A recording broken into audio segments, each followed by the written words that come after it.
الحمد لله وكفى والصلاة والسلام على من لا نبي بعده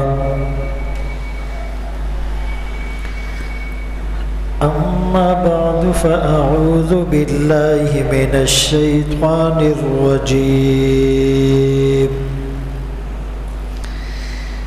بسم الله الرحمن الرحيم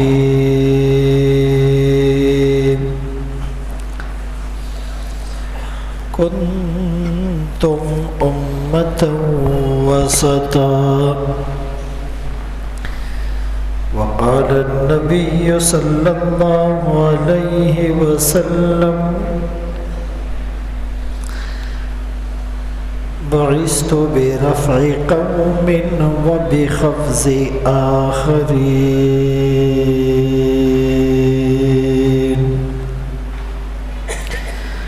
أو كما قال عليه الصلاة والسلام صدق الله مولانا العظيم وصدق رسوله النبي الأمي الهاشمي المدني الكريم ونحن على ذلك لمن الشاهدين والشاكرين والحمد لله رب العالمين.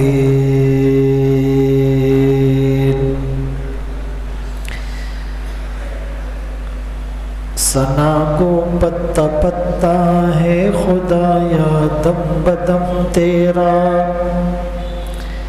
زمین و آسماں تیرے یہ موجود و عدم تیرا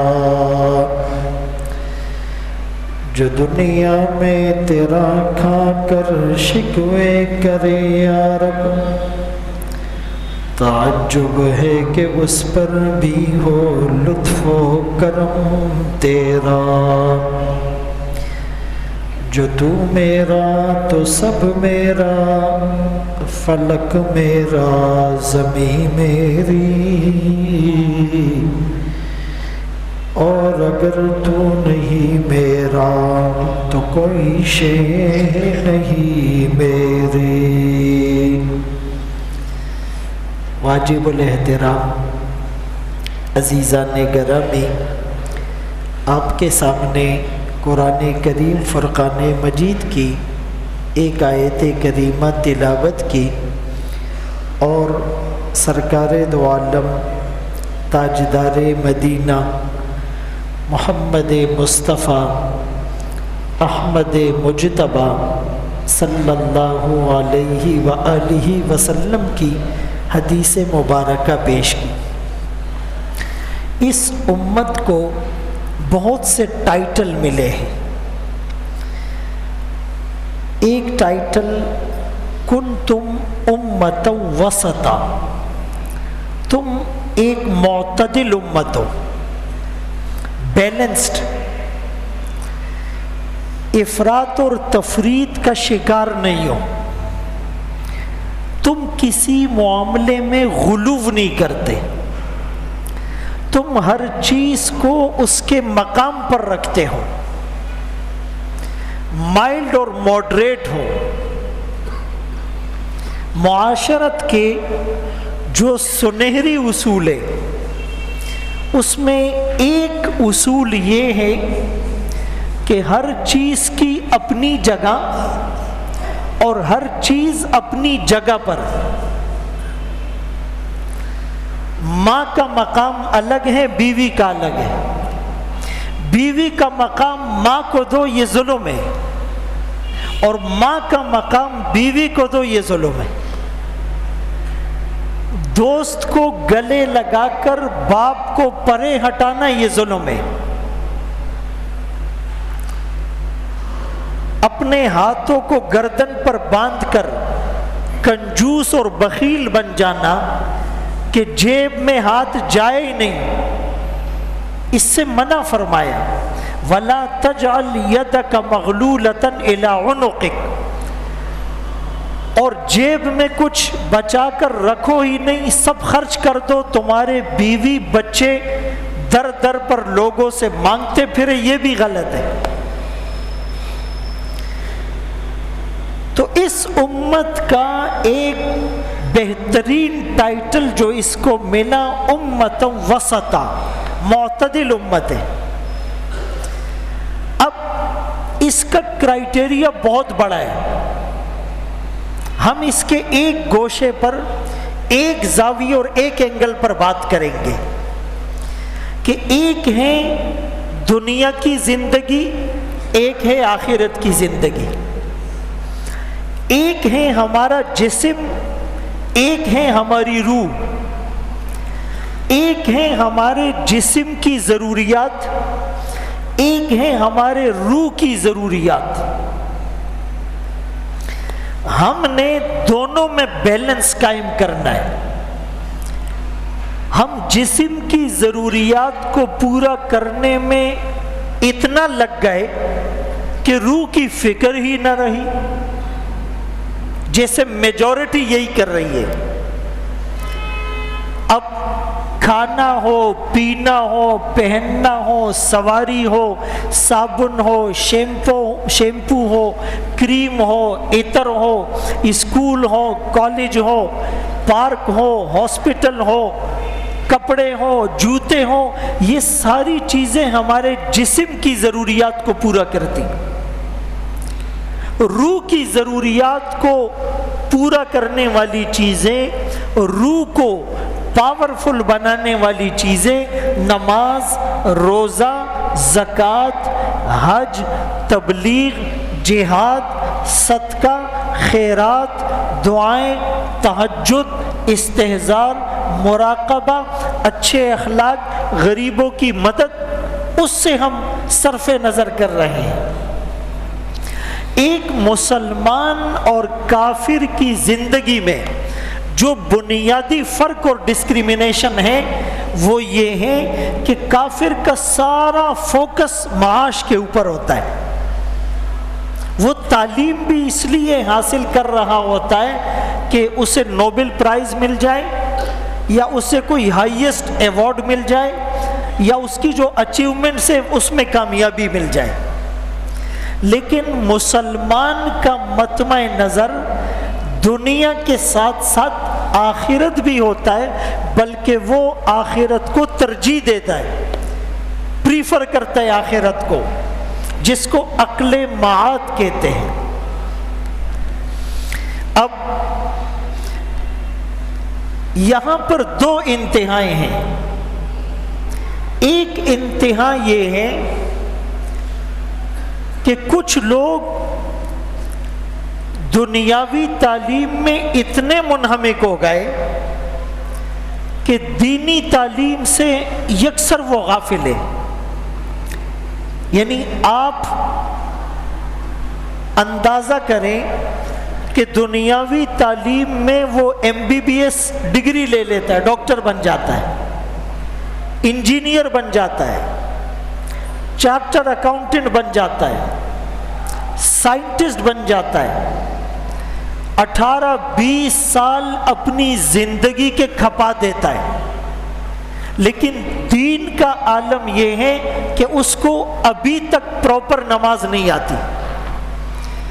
پڑھنے کو تو سب پڑھتے ہیں، کہنے کو دعویٰ بھی سب کرتے، جی ہم مسلمان ہیں، ہمیں دین کا پتہ ہے، لیکن ان کی نماز آپ سنیں وہ نہیں سنا پائیں گے، نماز کے مسائل ان سے پوچھے وہ نہیں بتا پائیں گے، اور نماز میں جو چیز پڑھی جاتی ہے، یا قرآن کا جو ترجمہ ہے، یا حدیث پڑھنے کی جو اہلیت ہے، یا فقہ کے جو مسائل ہیں، اس کا تو بالکل انہیں پتہ نہیں، اور وہ مغرب کی نقالی میں اتنا آگے بڑھ گئے کہ انہوں نے دینی تعلیم کو بالکل پس پش ڈال دیے، اور اس کی وجہ احساس کمتری کا شکار ہے۔ وہ کہتے جی مغرب ٹیکنالوجی میں آگے بڑھ گیا، مغرب بڑا ایڈوانس ہو گیا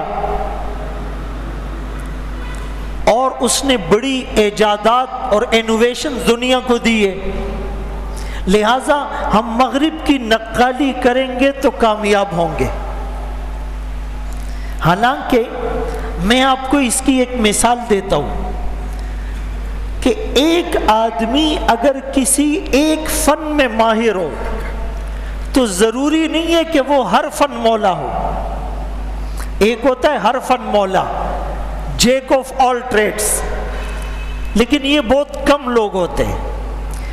اکثر میجورٹی میں ایسا ہوتا ہے کہ ایک آدمی اس فن میں ماہر ہے، دوسرے فن کا اس کو پتہ ہی نہیں۔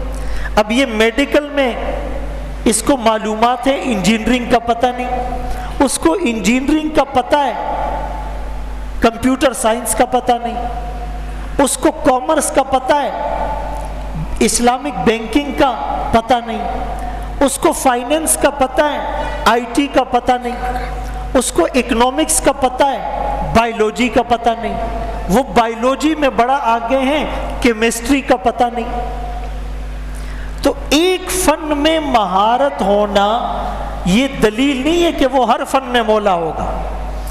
اگر ہم تھوڑی دیر کے لیے مان بھی لیں کہ یورپ ٹیکنالوجی میں آگے، سائنس میں اس نے بڑی ترقی کی، اگرچہ ان علوم کی بنیادیں بھی رکھنے والے مسلم سائنسدان تھے۔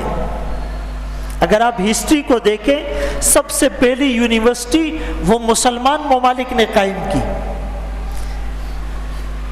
یہ علم طب ہو، علم ریاضی ہو، علم جغرافیہ ہو، ان علوم میں بنیادی طور پر کتابیں لکھنے والے مسلم سائنسدان تھے۔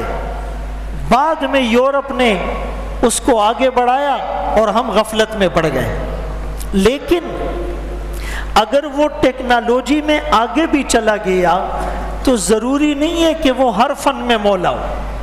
ہم نے کہا چونکہ یہ ٹیکنالوجی میں آگے، اس نے سائنس میں ترقی کی، لہٰذا اب ہم لباس بھی ان کا پہنیں گے تو کامیاب ہوں گے، زبان بھی ان کی بولیں گے تو کامیاب ہوں گے، کلچر بھی ان کا اپنائیں گے تو کامیاب ہوں گے، کاروبار بھی ان کے طریقے پر کریں گے تو کامیاب ہوں گے، شادی بیاہ بھی ان کے طریقے اور رسومات پر کریں گے تو کامیاب ہوں گے، اپنے سوشل کسٹم اور خاندانی معاملات کو بھی ان کے طریقے پر کریں گے تو کامیاب ہوں گے۔ ہم اتنے احساس کمتری کا شکار ہو گئے۔ ایسا نہیں ہے، ہم اس کو تقسیم کرتے ہیں کہ بھائی ایک ہے مادہ، مادیت، اور ایک ہے روحانیت۔ یہ جو روحانیت ہے اس کو میٹا فزکس کہتے ہیں، ماوراء الطبیعات۔ ہم ان کو کہیں گے کہ ٹھیک ہے مادیت میں تم آگے ہو لیکن روحانیت تمہارے پاس نہیں ہے، روحانیت مسلمانوں کے پاس ہے، روحانیت قرآن میں ہے، روحانیت اللہ کے رسول صلی اللہ علیہ وسلم کے فرامین میں ہے، روحانیت صحابہ کے نقش قدم پر چلنے میں ہے۔ تمہارے عصری علوم، کنونشنل ایجوکیشن، وہ یہ تو بتاتے ہیں کہ کائنات کیا ہے، کائنات کیسے بنی، وہ بھی تمہاری ریسرچ غلط ہوتی ہے۔ یہ جو ریسرچ ہوتی ہے نا، تحقیق، اس کا بھی ویریفیکیشن کا آلہ ہونا چاہیے۔ ہم لوگوں نے کوئی بھی ویب سائٹ میں معلومات پڑھی، کہتے ہیں میں نے ریسرچ کی۔ کسی بھی کتاب کو ہم نے پڑھا، ہم کہتے ہیں ریسرچ کی بنیاد پر میں یہ بات کہہ رہا ہوں۔ ایک ہوتا ہے کتاب پڑھنا، یہ ریسرچ نہیں ہے۔ ایک ہے ویب سائٹ دیکھنا، یہ ریسرچ نہیں ہے۔ ایکچول سائنٹیفک ریسرچ جو ہوتی ہے اس کا کرائٹیریا الگ ہوتا ہے۔ ایک آدمی قرآن کریم کا اردو ترجمہ پڑھ کر کہتا ہے میں نے قرآن کریم کو سٹڈی کیا ہے، میں نے قرآن پر ریسرچ کی اور میں اس نتیجے پر پہنچا ہوں۔ بھائی یہ کتاب کس نے لکھی؟ ضروری تو نہیں ہے اس کی ہر بات ٹھیک ہو۔ یہ ویب سائٹ کس نے بنائی، ضروری تو نہیں اس کی انفارمیشن، اویلیبل انفارمیشن ساری درست ہو۔ تو قرآن کریم کو پڑھنے کے لیے، قرآن کریم کو سمجھنے کے لیے ہمیں استاد کی ضرورت ہے، ہمیں معلم کی ضرورت ہے، ہمیں رہبر اور رہنما کی ضرورت ہے، ہمیں اس کے علوم عالیہ، نحو، صرف، علم معانی اور بیان، ان مبادیات کو سیکھنے کی ضرورت ہے، تب ہم اس قابل ہوں گے کہ قرآن کریم کو اپنے طور پر پڑھ سکیں۔ کہتے جی مولویوں نے کوئی ٹھیکہ تو نہیں لے رکھا ہے، ہر آدمی قرآن سمجھ سکتا ہے، ہر آدمی قرآن کریم کی تفسیر خود سے پڑھ کر رائے قائم کر سکتا ہے، ہر آدمی اجتہاد کر سکتا ہے۔ ارے بھائی، آج تک اگر کوئی یہ کہے کہ بھائی یہ میڈیکل پر صرف ڈاکٹروں کی اجارہ داری کیوں ہے، صرف میڈیکل کالج اور میڈیکل یونیورسٹیاں کیوں اس پر مونوپلی کرتی ہے، آج سے ہم بھی صحت کے بارے میں ہدایات دیں گے، علاج معالجہ لوگوں کا کریں گے، کتابیں دیکھ کر دوائیں سجیسٹ کریں گے۔ صرف ڈگری ہولڈر ڈاکٹروں کا اس پر اجارہ داری کیوں ہے؟ آپ ہر آدمی کو اجازت دیں گے کہ وہ میڈیکل کلینک کھول لے؟ ہر آدمی کو آپ اجازت دیں گے کہ وہ میڈیکل پریکٹس ہاؤس جاب کرنے لگے؟ ہر آدمی کو آپ اجازت دیں گے کہ وہ لوگوں کا آپریشن کرے؟ کہتے نہیں، کوالیفائڈ ڈاکٹر ہونا ضروری ہے، MBBS ڈاکٹر ہونا ضروری ہے۔ ایک عام آدمی کھڑے ہو کر احتجاج کریں، یہ پل بنانا، یہ روڈ بنانا، یہ ہائی ریز بلڈنگز بنانا صرف انجینئر کا کام کیوں ہے؟ ہم لوگ بھی آج سے پل بنائیں گے، روڈ بنائیں گے، ہائی ریز بلڈنگ بنائیں گے، ڈیم بنائیں گے، انجینئروں کا کیوں قبضہ ہے؟ ہر آدمی کو موقع ملنا چاہیے۔ بولو، ہر آدمی کو کوئی اجازت دے گا؟ عام لوگ کھڑے ہو کر کہہ دیں کہ یہ وکالت اور کیس لڑنے کے لیے صرف یہ جو وکلاء ہوتے ہیں، یہ جو لائر ہوتے ہیں، یہ کالے کوٹ والے صرف یہ کیوں کیس لڑتے؟ میں بھی بڑا انٹیلیجنٹ ہوں، مجھے بھی معلومات ہے، میں بھی جا کر عدالت میں کیس لڑوں گا۔ ہر ایک کو اجازت دو گے؟ کوئی آدمی یہ کہتے کہ صرف جج کیوں فیصلے کرتا ہے؟ بھائی ہر آدمی اس کرسی پر بیٹھ کر فیصلے کرے، یہاں تو کوئی اجازت نہیں دیتا۔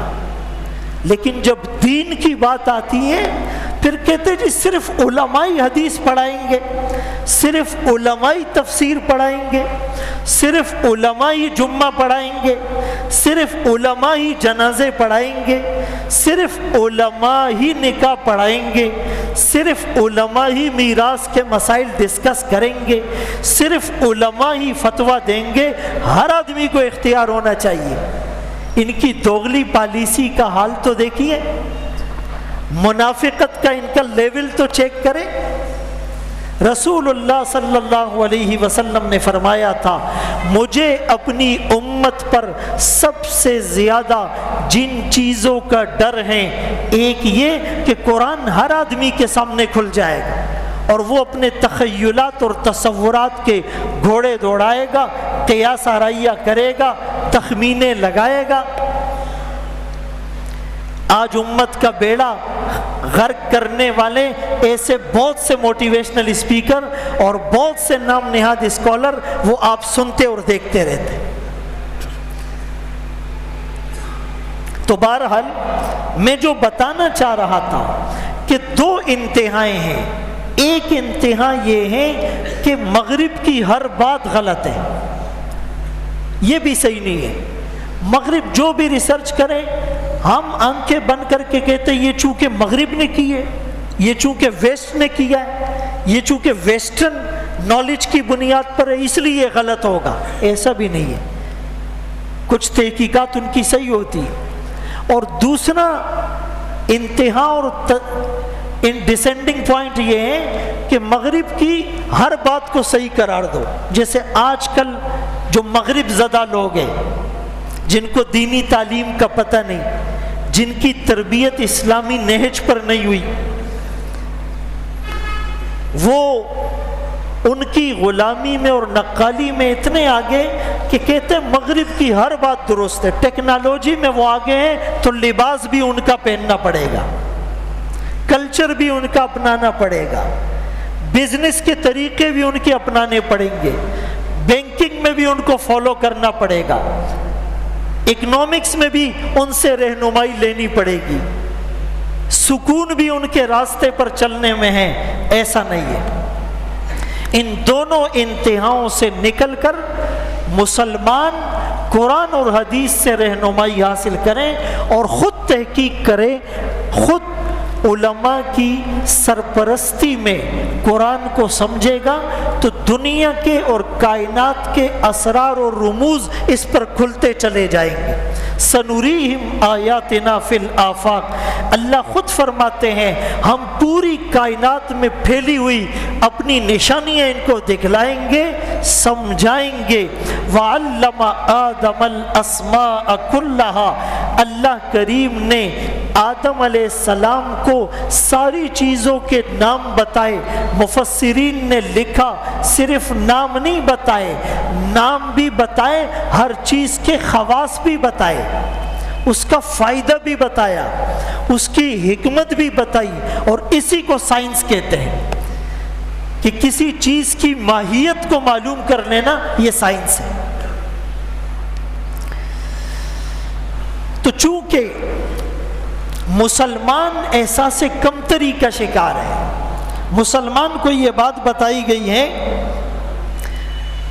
لاڈ میکالے کے نظام تعلیم کو مسلط کر کے کہ دنیا میں بس جو کچھ کیا ہے ان غیر مسلموں نے کیا ہے اور دنیا کی ساری لگام ان کے ہاتھ میں ہے اور مسلمان بس لکیر پیٹتے رہ جائیں گے، ایسا نہیں ہے۔ بلکہ ایسے بھی مسلمان ہیں جو سوال پوچھتے کہ الحمدللہ میں ہوں تو مسلمان، لیکن کیا قیامت واقعی قائم ہوگی؟ کیا مرنے کے بعد واقعی اٹھایا جائے گا؟ کیا ہم سے سوال جواب اور حساب کتاب ہوں گے؟ کیا جنت اور جہنم حقیقت میں ہے یا خیالی چیز ہے؟ کیا قبر میں بھی عذاب ہو سکتا ہے؟ یہ مسلمانوں کے افکار بنائے جا رہے ہیں۔ میرے محترم دوستوں، بھائیوں، بزرگوں، اپنی اصلاح کریں گے تو اللہ راضی ہوگا، اور اللہ راضی ہوگا تو پھر ہم دوسروں تک تبلیغ کریں گے۔ اپنی اصلاح کے لیے ضروری ہے کہ جو داعی ہوتا ہے، دعوت دینے والا، اپنے زمانے کے پورے حالات سے باخبر ہو کہ جغرافیائی حالات کیا ہیں، معروضی حالات کیا ہیں، سیاسی حالات کیا ہیں، اقتصادی حالات کیا ہیں، ملکی حالات کیا ہیں، بین الاقوامی حالات کیا ہیں، فتنے کون سے ہیں اور کون کون سے نئے علوم دریافت ہو رہے ہیں، اور اس کا سد باب کیا ہے، اور الحاد کسے کہتے ہیں، انکار حدیث کا فتنہ کب رونما ہوا، مستشرقین کس طرح مسلمانوں کو ورغلاتے ہیں، اور ہم غیر مسلموں کو کیسے اسلام کی طرف لا سکتے ہیں، اور جن کے عقیدے بگاڑ دیے گئے ان کو واپس کیسے لایا جا سکتا ہے۔ ان باتوں کا ایک مسلمان کو علم ہونا چاہیے۔ آج مسلمان اسی پر خوش ہے کہ بس ٹوٹی پھوٹی نماز پڑھتا ہے، رمضان میں روزے رکھتا ہے، ایک دفعہ زکوٰۃ دے دیتا ہے، زندگی میں موقع ملے تو حج کر لیتا ہے، اور اس کے بعد کہتا ہے میں تو بزنس مین ہوں، بزنس میں آگے جا رہا ہے، میں تو جی ڈرائیور ہوں، میں تو جی دکاندار ہوں، میں تو جی بینکر ہوں۔ یعنی اسلام کی اتنی معلومات بھی اس کے پاس نہیں کہ 2 دن کوئی دیریا اس کے پاس بیٹھتا ہے اور اس کو دیریا بنا دیتا ہے، 2 دن قادیانی اس سے گپ شپ لگاتا ہے اور وہ قادیانی بن جاتا ہے، 2 دن منکر حدیث اس کے پاس بیٹھتا ہے اور یہ انکار حدیث کے فتنے میں مبتلا ہو جاتا ہے، 2 دن کوئی لبرل اس کے پاس بیٹھتا ہے اور یہ قرآن اور حدیث کو اپنے عقل کے ترازو پر پرکھنا شروع کر دیتا ہے، کہتا ہے یار کوئی لوگ کہتے ہیں جی ہم حدیث کو نہیں مانتے، ہمارے لیے قرآن کافی ہے۔ نعوذ باللہ، حدیث میں تو بڑی تبدیلیاں ہو گئی۔ کوئی کہتے ہیں ہم حدیث کو مانتے ہیں لیکن اپنی عقل بھی تو استعمال کریں گے، میری عقل میں یہ بات نہیں آ رہی۔ اس کی وجہ کیا ہے؟ مسلمان نے اس کو اپنا مقصد ہی نہیں سمجھا کہ میں نے قرآن کو پڑھنا ہے، میں نے درس میں بیٹھنا ہے، میں نے بنیادی مسائل کو سیکھنا ہے، میں نے تعلیم بالغان کا کورس کرنا ہے۔ ایک عالم بننے کے لیے تو وہ 8-10 سال مدرسے میں جاتا ہے، درس نظامی پڑھتا ہے۔ آپ کے پاس اتنا وقت نہیں تو 4 سال علماء کا کورس ہے، وہ کر لیں۔ 2 سالہ دراسات دینیہ کا کورس ہے، وہ کر لیں۔ 1 سالہ فہم دین کا کورس ہے، وہ کر لیں۔ ہر مسجد میں درس قرآن ہوتا ہے، اس میں پابندی سے بیٹھ جائیں۔ کسی عالم سے ٹائم لے کر آدھا گھنٹہ کوئی دینی کتاب پڑھ لیں، نہیں۔ ہم نے اس کو اپنا مقصد ہی نہیں سمجھا ہے، بس یہ پڑھنا پڑھانا تو مولویوں کا کام ہے، علماء کا کام ہے۔ اور مولویوں سے ہماری عقیدت کتنی ہے؟ میں اکثریت کی بات کر رہا ہوں جو عام طور پہ معاشرے میں ہو رہا ہے۔ ایک مولانا صاحب کا کلپ آج کل بڑا وائرل ہے، مفتی عبدالرحمن مدنی صاحب کا۔ تو انہوں نے کہا تمہیں پتہ ہے یہ جو لوگ نماز میں کہتے ہیں نا پیچھے اس امام کے، بھائی 4 نیت کرتا ہوں 4 رکعت فرض، پیچھے اس امام کے، کہا تمہیں پتہ ہے پیچھے اس امام کے اس کا ماڈرن مطلب کیا ہے؟ اس کا مطلب ہے اس امام کے پیچھے پڑ جاؤ، یہ پہنتا کیا ہے، یہ کھاتا کیا ہے، یہ جاتا کہاں ہے، اس کے پاس گاڑی کہاں سے آئی، اور اس کے گھر کے کیا معاملات ہیں، اور یہ لیٹ کیوں آتا ہے، اس کے پیچھے پڑ جاؤ، یہ پیچھے اس امام کا مطلب ہے۔ ایسا ہے یا نہیں؟ یعنی جس آدمی کو دین کی الف با کا پتہ نہیں، وہ بھی جو ہے وہ ان باتوں میں پڑا ہوا ہے۔ اگر 7:45 بجے نماز ہے ہر مسجد میں، تو بار بار گھڑی کو دیکھتے ہیں، سیکنڈ کو ہم دیکھ رہے ہوتے ہیں۔ حدیث میں آتا ہے جب کوئی گھر سے نماز کے لیے مسجد کی طرف آتا ہے تو اس کو ہر قدم پر 1 نیکی ملتی ہے اور ہر قدم پر 1 گناہ معاف ہوتا ہے۔ پھر جب وہ مسجد میں آتا ہے اور نماز کے انتظار میں بیٹھا رہتا ہے تو انتظار پر بھی اس کو نماز کا ثواب ملتا رہتا ہے، اور پھر جب نماز ختم ہو جاتی ہے وہ پھر مسجد میں بیٹھتا ہے، ویسے ہی بیٹھا رہتا ہے، اس کو ذکر کرنے کا ثواب ملتا رہتا ہے۔ اور فرمایا مومن کی مثال مسجد میں ایسے سیٹسفائیڈ ہوتا ہے، ایسے مطمئن ہوتا ہے جیسے مچھلی پانی میں خوش ہوتی ہے، ایسا ہی ہے۔ تو بھائی اب آپ مسجد میں بیٹھے ہوئے ہیں، نماز کا انتظار کر رہے ہیں، آپ کو ثواب مل رہا ہے۔ 1-2 منٹ اگر آپ لیٹ ہو جائیں گے تو آپ کو ثواب زیادہ ملے گا، ثواب زیادہ ملے گا۔ اس لیے آپ سیکنڈ گننے کے بجائے، آپ بار بار گھڑی کو دیکھنے کے بجائے، آپ پیچھے پیچھے مڑ کر امام کو دیکھنے کے بجائے، گردن میں بل آ سکتا ہے، ٹیڑھی ہو سکتی ہے، آپ دعاؤں میں لگے رہے۔ اور یہ پیچھے دیکھنے والے اور پوچھنے والے امام صاحب کہاں گئے، کیوں نہیں آئے، یہ وہ لوگ ہوتے ہیں جو اپنی شادی کے کارڈ میں لکھواتے ہیں کہ کھانا فکس 9 بجے شروع ہوگا، اور پھر کھانا کتنے بجے شروع ہوتا ہے؟ 12 بجے۔ یہ وہ لوگ ہوتے ہیں، یہ وہ لوگ ہوتے ہیں جو آپ کو کہتے ہیں کہ جی کل 9 بجے انشاءاللہ میٹنگ ہوگی، اور پھر میٹنگ کتنے بجے ہوتی ہے؟ 11-12 بجے۔ لیکن وہ امام اور علماء کے 1-1 منٹ کو کاؤنٹ کر رہے ہوتے ہیں۔ ظالمانو، وہ تو تمہیں موقع دے رہے ہیں نیکیاں زیادہ کمانے کا۔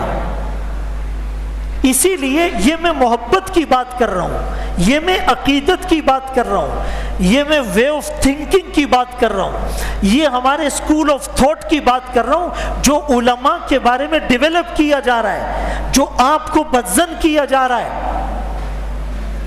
کہنے کو تو سب کہتے ہیں او جی علماء ہمارے سروں کے تاج ہے، لیکن یہ بات کہنا آسان نہیں ہے میرے محترم دوستوں، بھائیوں، بزرگوں۔ اسی لیے ایک مسلمان کا یہ فرض بنتا ہے کہ وہ دین کو سمجھے اور اس کے لیے اپنا وقت نکالے اور کوشش کرے۔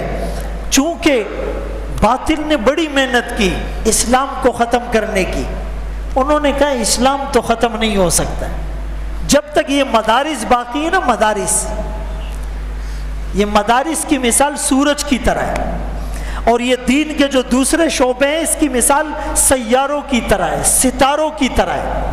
یہ جو سیارے اور ستارے ہیں، یہ جو کہکشاں ہیں، یہ جو چاند ہے، ان سب کا مدار سورج کے اوپر ہے۔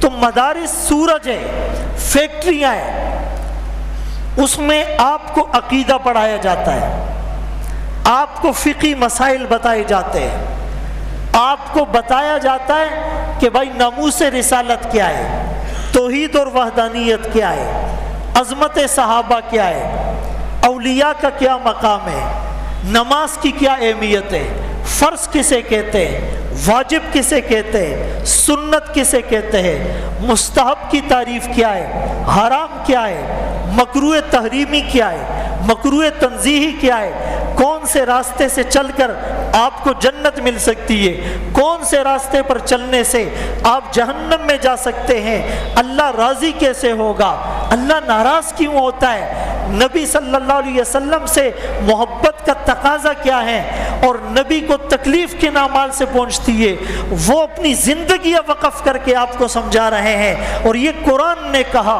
فَلَوْلَا نَفَرَ مِن كُلِّ فِرْقَةٍ مِّنْهُمْ طَائِفَةٌ لِيَتَفَقَّهُوا فِي الدِّينِ، کیوں تم میں سے ایک جماعت نہیں نکلتی تاکہ وہ دین کو سمجھے اور سمجھنے کے بعد اپنی قوم کو جا کر ڈرائے۔ لوگ کہتے ہیں مولویوں نے پابندیاں لگائی ہوئی ہے، مولوی کی کوئی جرت نہیں پابندی لگانے کی، یہ پابندی اللہ لگا رہے ہیں، یہ پابندی اللہ کے رسول لگا رہے ہیں، یہ پابندی اللہ کی کتاب لگا رہی ہے، یہ پابندی نبی کی احادیث لگا رہی ہے، ہم تو صرف بتانے والے ہیں۔ علماء اور مولوی دین کا ٹھیکیدار نہیں، دین کا چوکیدار ہے، دین کا ٹھیکیدار نہیں، دین کا چوکیدار ہے۔ اس کو میں مثال سے سمجھاتا ہوں۔ بھائی کسی علاقے میں دو اسکول ہیں، ایک گورنمنٹ اسکول ہے، فرض کریں غازی اسکول ہے، اور ایک پرائیویٹ اسکول ہے، فرض کریں ثاقب روز ہے۔ اب دونوں کا یونیفارم ایک جیسا ہے، الگ الگ ہے، الگ الگ یونیفارم ہے، اور دونوں اسکولوں کے مین گیٹ پر چوکیدار کھڑا ہوتا ہے۔ اب غازی اسکول کا بچہ ہے، لیکن کسی دن ثاقب روز والا یونیفارم پہن کر چلا جائے، اس کو چوکیدار اندر جانے دے گا؟ یا ثاقب روز کا بچہ غازی اسکول والا یونیفارم پہن کے چلا جائے، اس کو اندر جانے دے گا؟ بولو بھائی، کون روکے گا؟ ہیڈ ماسٹر، پرنسپل، چوکیدار روکے گا؟ بھائی تمہارا یہ یونیفارم سادہ نہیں ہے، شرٹ ہماری نہیں، پینٹ ہماری نہیں، کوٹ ہمارا نہیں، شوز ہمارے نہیں، مونوگرام ہمارا نہیں، تم اندر نہیں جا سکتے۔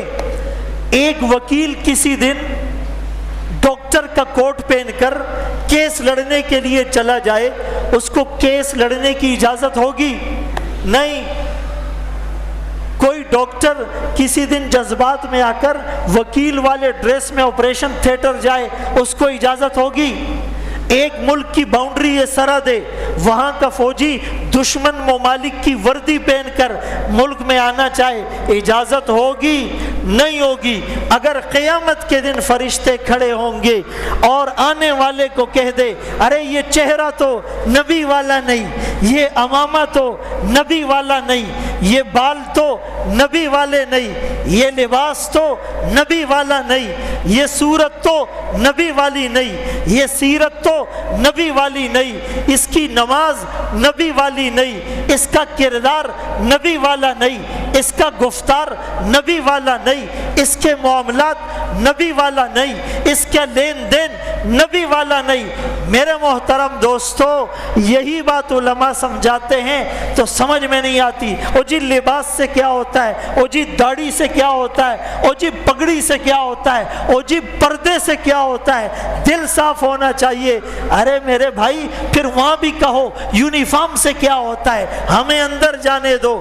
دنیا کے لیے رول بناتے ہو، اسے فالو کرتے ہو، اپلائی کرتے ہو، اگنورنس کی صورت میں جرمانہ اور فائن لگاتے ہو، لیکن دین کی بات آتی ہے، مسجد میں آ رہے ہو، اللہ کا گھر ہے، وہ لباس پہن کر آؤ جو اللہ کو پسند۔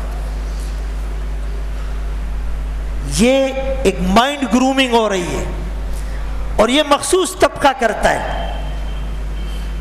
میں یہ نہیں کہتا کہ پینٹ شرٹ والا دین کی بات نہ کرے، لیکن وہ دین کی بات کی آڑ میں اس لباس، اس عمامے اور اس داڑھی کی ویلیوز کو کم کرے، ڈیگریڈ کرے، نہیں ہو سکتا۔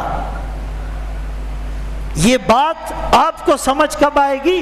جب آپ مسجد، مدرسہ، منبر، محراب، خانقاہ، تبلیغ، درس، تعلیم، ان حلقوں میں بیٹھو گے تو بات سمجھ میں آئے گی، ورنہ پتہ ہی نہیں چلے گا اور پتہ نہیں کون سے کنارے پر جا کر گرو گے۔ تو اسلام تو ختم نہیں ہو سکتا مدارس جب تک قائم ہے۔ انہوں نے کہا اسلامی تشخص مٹا دو۔ اسلام تو ختم نہیں ہو سکتا، اسلامی جو شناخت ہے، جو ہماری آئیڈینٹی ہے، وہ مٹا دو۔ امامے کی کوئی ضرورت نہیں، داڑھی کی کوئی ضرورت نہیں، بس داڑھی اتنی ہو کہ دور سے نظر آ جائے، اور یہ جی لمبے لمبے کرتوں کی کوئی ضرورت نہیں، اور جی یہ تبلیغ میں جانا کوئی ضروری نہیں، اور جی یہ جہاد کا کوئی کانسیپٹ نہیں۔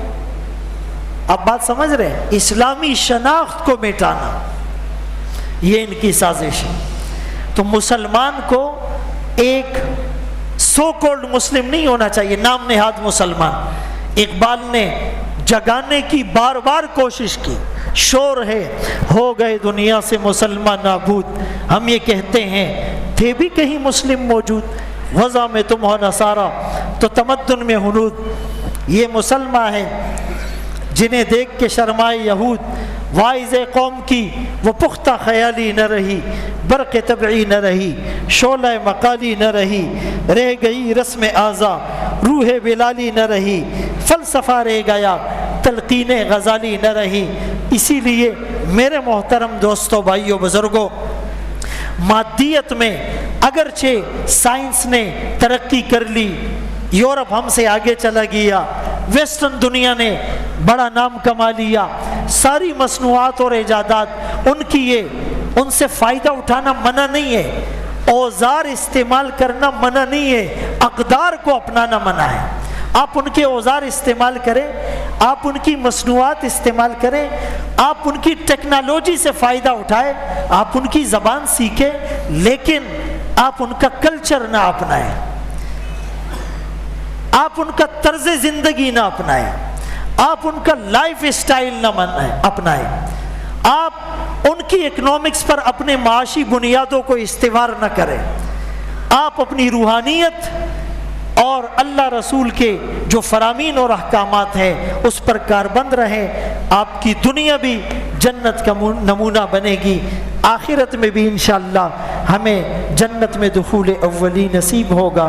وآخر دعوانا ان الحمدللہ رب العالمین۔